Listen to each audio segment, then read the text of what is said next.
納豆是一種神奇的食物，這黏糊糊的拉絲可全是血管清道夫。納豆激酶，它不僅能幫我們強效抗血栓，保護心腦血管，還富含能讓骨骼更硬朗的維生素 K2。更厲害的是，納豆經過發酵，大豆異黃酮變得極其容易吸收，對腸道免疫力更是絕佳的守護。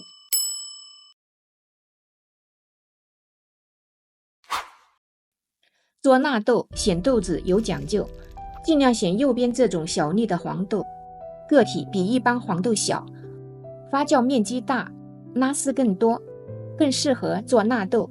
左邊是普通黃豆，可以做，但效果稍差。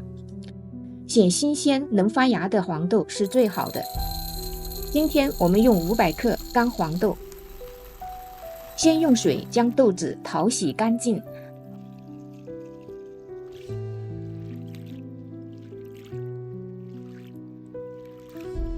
倒入大碗中，再倒入至少3倍的清水，浸泡10到12個小時。夏天可以直接放冰箱裡泡1夜。第二天，黃豆已膨脹到原來的2倍大，表面光滑飽滿，說明吸飽水了。濾網瀝乾水分，將泡好的黃豆倒入蒸鍋，底鍋要多倒入一些清水，因為黃豆要蒸2個小時，防止水蒸乾。把蒸鍋裡的黃豆鋪平整，用筷子在中間戳幾個洞，讓蒸汽流通全鍋，使黃豆更好的蒸透。蓋上蓋子，蒸2個小時。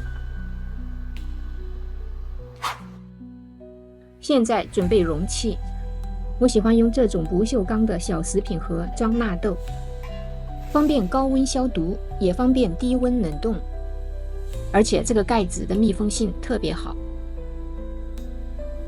納豆發酵非常怕雜菌污染，所有接觸到納豆的容器、勺子必須進行嚴格消毒。我一般是用烤箱消毒，預熱烤箱到110攝氏度，把容器和勺子放進預熱好的烤箱，封烤3分鐘。這一步是決定成敗的關鍵一步。高溫接種，準備好量杯、小量勺、塑料膜、納豆菌種。納豆菌不需要多放，要按照菌種使用說明書的量。煮熟後的黃豆約1000克，我用了1勺菌粉。再加入30毫升的熱水，約80到90攝氏度，攪拌化開備用。黃豆也蒸好了，用湯勺可以壓碎就可以了。黄豆在90攝氏度左右接種是最好的，在豆子還是滾燙時，立刻把納豆菌水均勻撒上去，並用消過毒的勺子快速翻拌均勻。這個時候你也許會問，開水不會把菌種燙死嗎？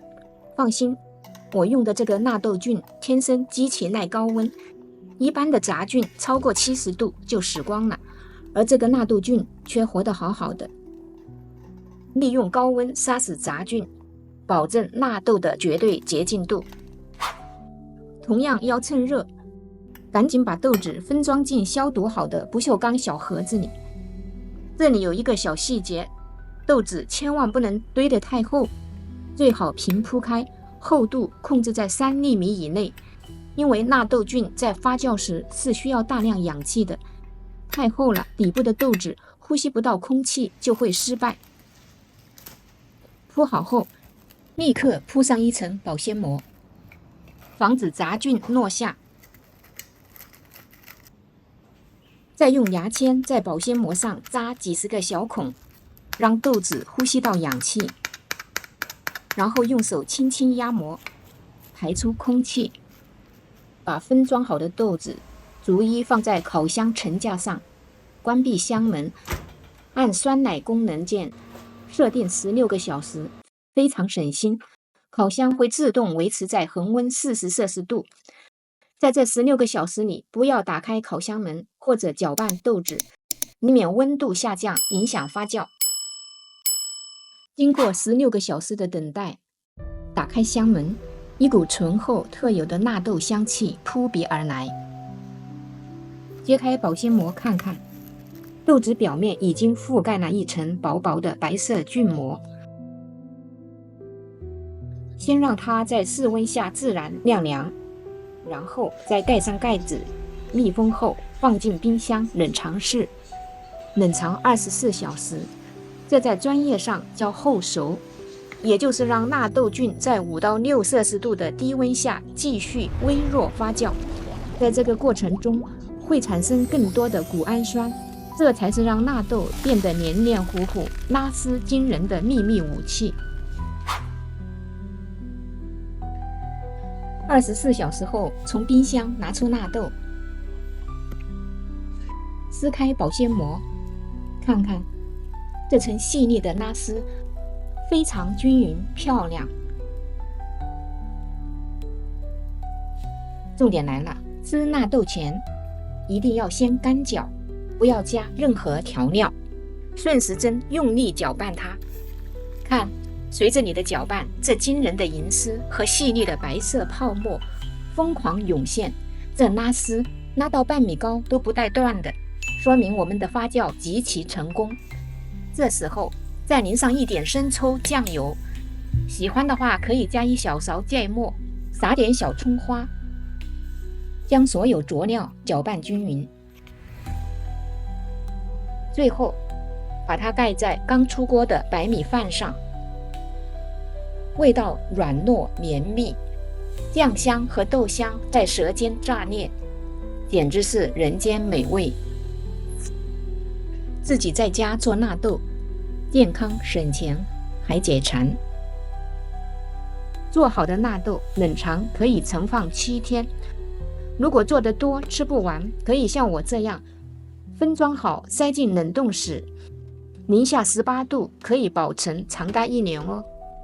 最後提醒一下注意的要點，也就叫熱排除法，一定要高溫化菌，趁豆熱接種，趁熱攪拌，趁熱分裝，趁熱蓋膜，讓納豆在封上膜後還是熱熱的，這樣與空氣隔開，避免污染。只要你掌握了這個要點，想失敗都難。如果你也心動了，不妨這個周末就試一下。